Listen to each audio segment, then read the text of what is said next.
आंबेगाव तालुक्यातील या रस्त्याची पहा झाली कशी दुर्दशा।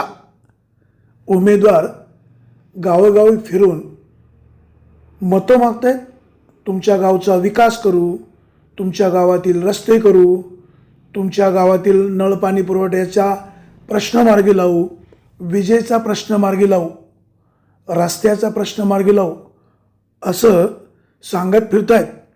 परंतु या रस्त्याची झालेली दुर्दशा कोण बरं दूर करणार? निवडून आल्यावर तुम्ही काय कराल ते 5 वर्षात समजेलच, परंतु आत्तापर्यंत या रस्त्याची झालेल्या दुर्दशेला कोण बरं जबाबदार?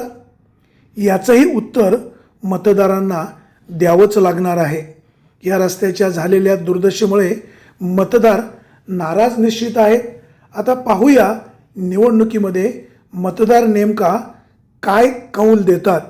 आंबेगाव तालुक्यातील एका जिल्हा परिषद गटातील रस्त्याची ही झालेली दुर्दशा पाहून मतदार देखील तीव्र नाराजी व्यक्त करीत आहेत।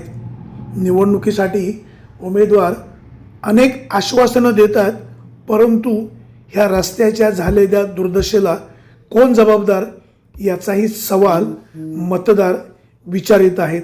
आता पाहूया निवडणुकीमध्ये नेमके मतदार काय निर्णय घेत आहेत आणि मतदान कोणाला करतायत। मंडळी, चर्चा तर होणारच। असो, निवडून कोणी या, परंतु निवडून आल्यावर ह्या रस्त्याचं काम पहिलं मार्गी लावाल अशीच अपेक्षा।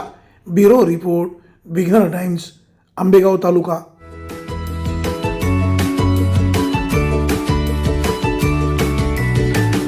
बातम्या शेतीच्या,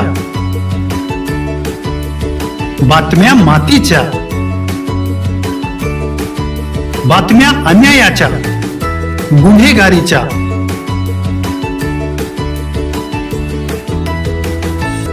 राजकारणाच्या आणि समाजकारणाच्या,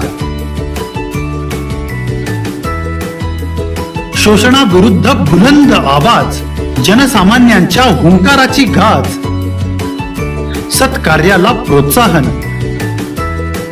दुष्कृत्याला अनुशासन,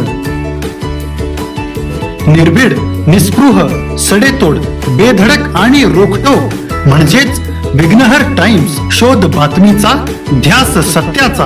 आपलं चॅनल, आपली बातमी। सबस्क्राईब तर कराच, पण बेल आयकॉनवर क्लिक करायलाही विसरू नका।